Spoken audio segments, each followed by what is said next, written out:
तो गाइस मैं एक बार फिर से वापस आ चुका हूँ वन पंच मांगा के एक और नए एपिसोड के साथ। और लास्ट एपिसोड भाई तुमने भर भर के सपोर्ट किया, तो ये रहा इसका पार्ट 2। खैर बाकी और ज्यादा बकवास न करते हुए आज का अपना ये एपिसोड स्टार्ट करते हैं। और हाँ, वीडियो में बहुत सारे स्पॉयलर्स है तो अपने रिस्क पे देखें। खैर लास्ट एपिसोड में हमने देखा था कि भाई साहब ब्लिज़र्ड पहुंच गई थी साइतामा के घर पे, और वहां पे अपने सभी जैनोस, बॉम्ब, बैंग सभी लोग वहां पे अवेलेबल थे, इंक्लूडिंग किंग। और वो सभी भाई साहब ब्लिज़र्ड को ही देख रहे थे। ब्लिज़र्ड भी ये देख के कम्प्लीटली शॉक हो चुकी थी कि भाई सारे के सारे एस क्लास हीरो आखिरकार इस साइतामा के घर पे कर क्या रहे हैं। तभी किंग यहाँ पे ब्लिज़र्ड को देखता है और उसको देख के बोलता है, लगता है ये ब्लिज़र्ड फिर से आ गई है। लेकिन साइतामा का ध्यान भाई उस पर बिल्कुल नहीं था। वो कहता है, साले तूने एक ही मुक्के मेरे मॉन्स्टर को कैसे मार दिया, और मैंने अपने मॉन्स्टर का लेवल भी काफी ज्यादा बढ़ा लिया था, फिर भी तूने ऐसे एक ही मुक्के में हरा दिया। यहाँ पे जैनोस ब्लिज़र्ड को देख के बोलता है, तुम यहाँ पे वापस से क्यों आई हो, हमारे मास्टर को और लोग नहीं चाहिए यहाँ पे। लेकिन अपना साइतामा कम्प्लीटली इग्नोर कर रहा था ब्लिज़र्ड को। वो किंग से ही पूछता है, कहता है, अबे ये बता मेरा मॉन्स्टर तो 27वें लेवल पे और तेरा 15, तो तूने आखिर मुझे कैसे हरा दिया। बहुत ज्यादा मेहनत की थी इसको इस लेवल तक पहुंचाने के लिए। किंग उसे रिप्लाई करता है, एक मिडिल एज गोलम वो तो बिल्कुल नहीं हरा सकता एक क्यूट कैरेक्टर को, और साइतामा तुम्हें ये सब चीजें सीखनी चाहिए। मैं बता दूं, म्याओ म्याओ एक काफी ताकतवर कैरेक्टर और तुम्हारा बहुत ही वीक कैरेक्टर है, तो फर्क नहीं पड़ता तुम्हारा लेवल कितना है,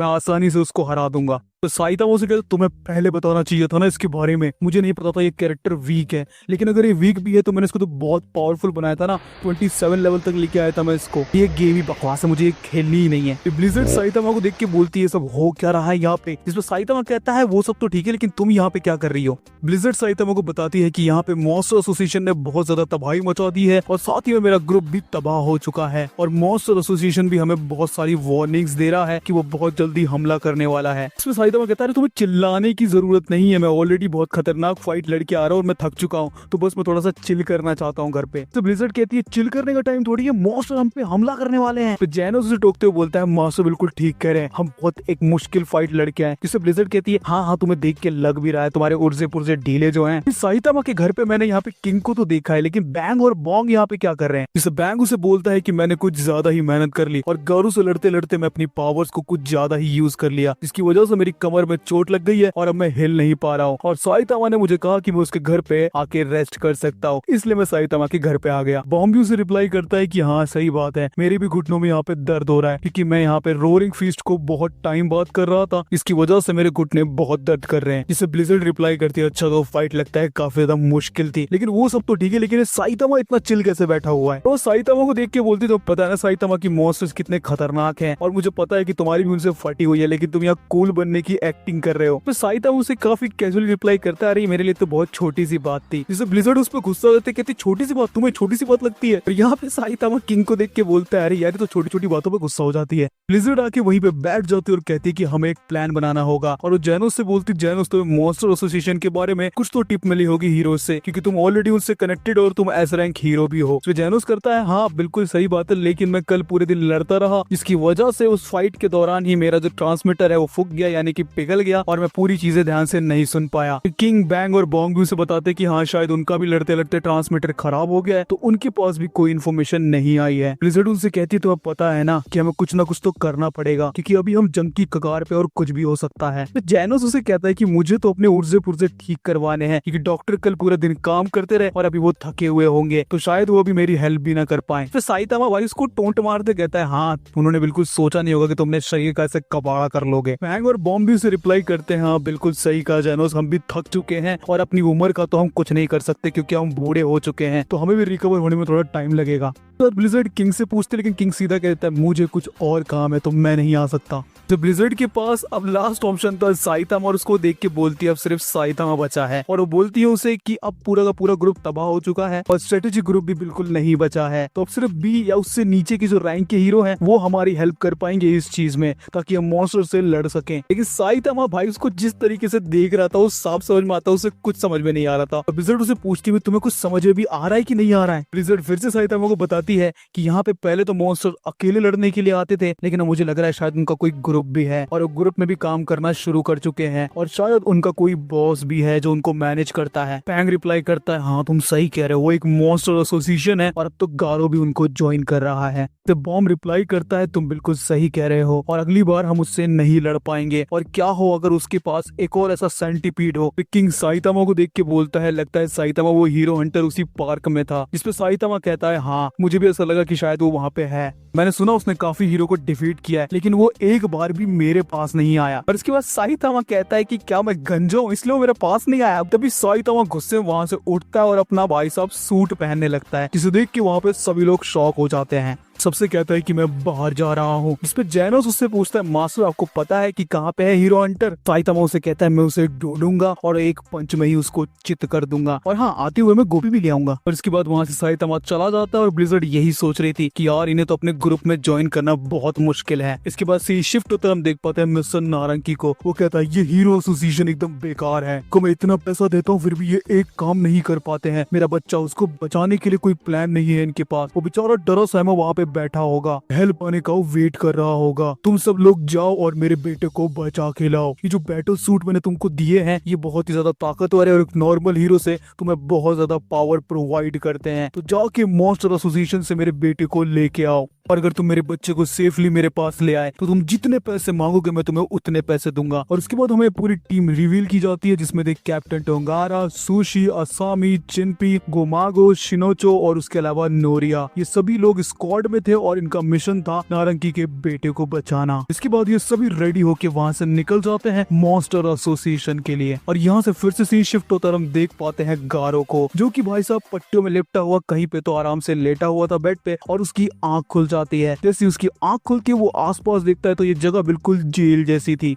वो याद करने की कोशिश कर रहा था कि आखिर वो यहाँ तक कैसे पहुंचा, तभी उसके सामने उसे एक लेटर दिखाई देता है। जैसे गारो उस लेटर को ओपन करता है उसमें लिखा हुआ था अगर तुम ये लेटर पढ़ रहे हो इसका मतलब तुम जिंदा हो, हमने तुम्हें यहाँ पे रेस्क्यू किया है, और हाँ यहाँ से बाहर जाने की कोशिश बिल्कुल मत करना क्योंकि हीरो एसोसिएशन वाले तुम्हें ढूंढ रहे हैं, और अगर तुम यहाँ से बाहर जाने की कोशिश करोगे तो हीरो तुम्हें मार डालेंगे, और हमने तुम्हें बचाया है इस बात को याद रखना। साथ ही में हमने तुम्हारे लिए एक आउटफिट भी तैयार किया है तो उस आउटफिट को भी पहन लेना। लेकिन गारो भाई उस लेटर को कम्प्लीटली इग्नोर करता है और उसको फेंक देता है। उसके बाद भाई गारो उठता है और कहता है यार बॉडी में पेन हो रहा है बहुत ज्यादा, और उसके बाद भाई वो लात मार के गेट तोड़ देता है। और जैसे वो बाहर निकलता है वो देखता है कि एक बहुत लंबी टनल है और वो किसी अंधेरी सी जगह पे है। तो वहाँ चलते चलते उसको याद आता है कि वो बैंग और बॉम्ब से लड़ रहा था, जहाँ पे वो कम्प्लीटली जस्ट बेहोश होने वाला था, लेकिन तभी उसे फिनिक्स मॉन्स्टर ने वहाँ से उठा लिया था। और कहता है यार ये मॉन्स्टर एसोसिएशन ने तो मेरा दिमाग खराब करके रखा है। गारो को वहाँ पे कुछ आवाज आती है और लोग कह देते हैं हमें छोड़ दो, हम यहाँ पे गलती से आए, हमें माफ कर दो, हम तुम पे हमला नहीं करना चाहते थे, प्लीज हमें छोड़ दो, हमें मत मारो। तो हम देख पाते हैं कि भाई ये नारंगी जी की भेजी हुई स्पेशल टीम थी जिनको कि मॉन्स्टर्स ने पकड़ लिया था, और वो सभी अपनी जान की भीख मांग रहे थे। गारो उनकी बातें वहाँ पे सुन रहा था और मन में यही सोच रहा था कि यार ये हीरो तो नहीं लग रहे मेरे को, तो आखिर ये यहाँ पे क्यों आए हैं, क्या इन्हें लगा ये इनको हरा देंगे। अभी हमें वहाँ पे ग्योरो दिखाया जाता है जो उनको देख के बोलता है तो तुम अब माफी मांग रहे हो, तुमने हमारे 2 सोल्जर्स को मार दिया है और इसकी सजा तो तुम्हें मिल के रहेगी, और माफी की तो उम्मीद मत करना। और तुम्हारे मास्टर ने तुम्हें इतने खतरनाक सूट दिए हैं तो तुम्हें मेरे मॉन्स्टर से अंत तक लड़ना चाहिए था, ऐसे अपनी जिंदगी के लिए भीख नहीं मांगनी चाहिए और मेरे मॉन्स्टर्स को थोड़ा सा एंटरटेन करना चाहिए था। फिर वहाँ पे हमें मशीन गॉड दिखाया जाता है जिसने कि उन सभी लोगों को वहाँ पे पकड़ा था, यानी उन सबको हरा के यहाँ पे वो पकड़ के लेके आया था। तो ये मशीन गॉड ग्योरो को बताता है कि किसी ऑर्गेनाइजेशन ने इनको ये सूट प्रोवाइड किया है ताकि वो यहाँ पे आके हमारे मॉन्स्टर्स को हरा सके। तभी गारो को यहाँ पे कुछ तो आवाज आती है और गारो को बोल रही होती है कि अभी तुम यहाँ छुपे रहो, यहाँ से बाहर मत निकलना। जिसे देख के गारो कम्प्लीटली शॉक हो जाता है और सोचता है क्या ये टेलीपैथी थी, लेकिन आखिर ये है कौन जो मुझसे बात कर रहा है। ग्योरो वहाँ पे उनसे पूछता है कि बताओ इन लोगों के साथ क्या किया जाए, क्या इन्हें मॉन्स्टर बना दे या इन्हें मार दे। तो वहाँ पे सभी मॉन्स्टर कुछ कह रहे होते हैं इन्हें मार दो, कुछ कह रहे होते हैं इन्हें मॉन्स्टर बना दो, कुछ कहते हैं इन्हें छोड़ दो हम इनके साथ खेलेंगे। और भाई उस फोर्स की तो फटके 4 हो चुकी होती है बिल्कुल भाई ये देख के। ग्योरो ने कहता है ये बहुत ज्यादा खून के भूखे हैं तो इन्हें रोकना मेरे लिए भी बहुत मुश्किल है। फिर भाई उनमें से कुछ मॉन्स्टर यहाँ पे हमला कर देते हैं उस फोर्स के ऊपर, लेकिन भाई तभी एक स्वॉर्ड आती है और उस मॉन्स्टर को बीच में से काट देती है। और हम देख पाते हैं कि भाई ये और कोई नहीं, ये है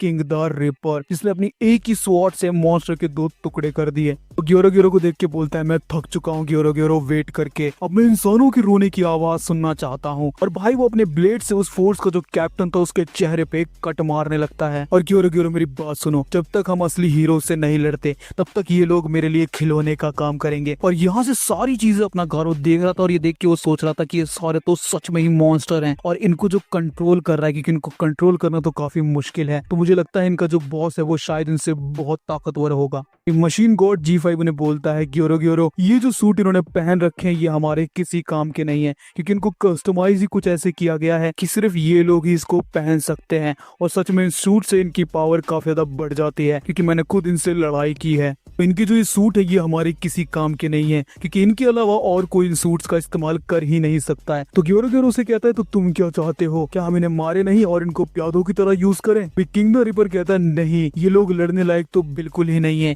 ये अभी इतना डरे हुए हैं और इनको देख के तुम्हें लगता है कि क्या ये हीरो से लड़ पाएंगे? बिल्कुल नहीं, उससे पहले तो ये वहां से भाग जाएंगे। तो मैं अपनी स्वॉर्ड से इनको खत्म कर देता। और वो भाई खत्म ही करने जा रहा था, तभी वहां पे पीछे से भाई साहब सुपर ऐसा जाती है और कहती है कि अरे इन्हें मारो मत, मैं इनको अपना लवी बडी यानी कि स्लेव्स बना लूंगी। इन सबको अपना बना के मैं काफी ज्यादा पावरफुल हो जाऊंगी और मैं डोमिनेट करूंगी। के बाद वो उन सब पे अटैक कर देती है और उन्हें अपना लव स्लेव बना लेते हैं और वो भी वहां पे ट्रांसफॉर्म हो जाते हैं। फिर किंग द रिपर भाई बहुत गुस्से में ग्योरो ग्योरो से पूछता है ग्योरो ग्योरो क्या मैं बाकी मेंबर्स को यहाँ पे मार सकता हूँ? ग्योरो ग्योरो कहता है नहीं, वैसे ही हमारे पास बहुत कम मॉन्स्टर है, अगर तुम और लोगों को मार दोगे तो हमें आगे बहुत प्रॉब्लम होगी। तभी यहाँ पे ग्योरो ग्योरो को टोकते हुए किंग द रिपर कहता है मुझे यहाँ किसी ह्यूमन की स्मेल आ रही है, तुम जहाँ पे भी छुपे हो बाहर आओ, अभी मेरे सामने आओ। और तभी फाइनली वहां से गारो बाहर निकलता है और ग्योरो ग्योरो के सामने आके खड़ा हो जाता है। जो देख के ग्योरो ग्योरो ये कहता है अरे तुम तो वक्त से काफी जल्दी उठ गए। वहां पे सभी मॉन्स्टर ये सोच रहे थे कि आखिर इसे स्पेशल ट्रीटमेंट क्यों मिल रहा है और ये इंसान है या कोई मॉन्स्टर, ये हमारे साथ है या हमारे खिलाफ? ग्योरो ग्योरो उन सबको चुप कराते बोलता है सभी शांत हो जाओ, मैं यहाँ इससे कुछ डिस्कस करना चाहता हूँ। तभी यहाँ पे अपना जो गारो है पूछता है ग्योरो ग्योरो से आखिर तुम मुझसे क्या चाहते हो? सो ग्योरो ग्योरो बोलता है कि अभी हमारे पास टोटल 500 मेंबर्स हैं, जो कि हीरो के मुकाबले अभी काफी कम है, पर मेरे जो थ्रेट लेवल डीमन से ऊपर के जो मॉन्स्टर थे वो काफी सारे मैंने खो दिए हैं। तो अब मैं चाहता हूँ कि कोई तो ऐसा बंदा हो जो मेरा सपोर्ट करे और मेरे साथ खड़ा रहे। साथ ही में ये मॉन्स्टर्स आपस में बहुत ज्यादा लड़ाई करते हैं और इनमें बिल्कुल भी एकता नहीं है, तो मैं चाहता हूँ कि कोई इनको लीड करे। और ग्योरो ग्योरो यहाँ पे गारो को बोलता है तुम मेरे साथ मिल जाओ, अगर तुम मेरे साथ काम करोगे तो तुम भी काफी आगे जा पाओगे। मैं तुम सब लोगों को बताना चाहता हूँ कि ये अकेला ही हीरो से लड़ा और उनसे जीता भी, और ये बहुत ज्यादा जख्मी था जब ये लड़ रहा था, लेकिन इसने हार नहीं मानी। ये काफी ज्यादा स्ट्रांग भी है, इसलिए मैं चाहता हूँ कि ये मेरी तरफ से लड़े। लेकिन गारो मैं जानता हूँ कि तुम काफी ज्यादा भरोसेमंद हो, लेकिन अभी मेरे मास्टर तुम पे भरोसा बिल्कुल नहीं कर सकते। तुम्हें मुझे यकीन दिलाना होगा कि तुम हमारे साइड हो। जाओ और किसी हीरो को मार के मेरे पास लेके आओ। तभी किंग ओरोची उससे कहता है मुझे नहीं पता कि तुम क्या करोगे, तुम्हारे पास सिर्फ एक दिन है, जाओ और किसी भी हीरो को मार के मेरे पास लेके आओ कि मुझे भरोसा हो सके कि तुम बहुत ज्यादा भरोसेमंद हो। तभी इंसेक्ट गॉड भी बोल पड़ता है कि हाँ बिल्कुल तुम सही कह रहे हो, इसके बाद तो ये साबित हो जाएगा कि तुम एक मॉन्स्टर हो, क्योंकि एक हीरो कभी भी दूसरे हीरो को नहीं मारेगा। तभी वहाँ पे फिनिक्स मॉन्स्टर आता और बोलता है, तभी यहाँ पे फिनिक्स मॉन्स्टर आता कहता है सिल्वर फैंग के साथ साथ काफी सारे हीरो बच गए हैं और ये हम सब के लिए काफी बुरी खबर है। और हाँ उन्होंने अब सेंटी चोरो को भी हरा दिया है। ग्योरो ग्योरो भी यही सोच रहा था कि मुझे नहीं पता था कि इतनी बड़ी लड़ाई से पहले मैं अपने तगड़े मॉन्स्टर्स को खो दूंगा। हेलफायर वहाँ पे बोलता है कि हाँ शायद इसी वजह से वो मॉन्स्टर हंटर को अपनी टीम में चाहते हैं। हमने यहाँ पे कोशिश की थी सोनिक को भी अपने साथ में लाने की, लेकिन वो बिल्कुल भी नहीं माना और गारो फिर वहां से निकल जाता है हीरोज को ढूंढने के लिए। और यहाँ पे ग्योरो ग्योरो इंसेक्ट गॉड को बुलाता है और उससे कहता है गारो बाहर गया है हीरोज को मारने के लिए, तो जाओ और उस पर पूरी नजर रखो। और इसी के साथ अपना ये एपिसोड यहीं पे खत्म होता है। खैर कैसा लगा तुम्हें एपिसोड मुझे कमेंट्स में जरूर से बताना, और अगर तुम्हें अगला एपिसोड चाहिए तो इस वीडियो पे रखते हैं 100 लाइक्स का एम। अगर 100 लाइक आ जाएंगे तो मैं अगली वीडियो काफी बड़ी बनाऊंगा। बाकी खैर तुम्हें अच्छा लगा वीडियो तो लाइक कर देना और चैनल को सब्सक्राइब करे बिना कहीं मत जाना। हम मिलेंगे अगली वीडियो में, तब तक के लिए बाय बाय।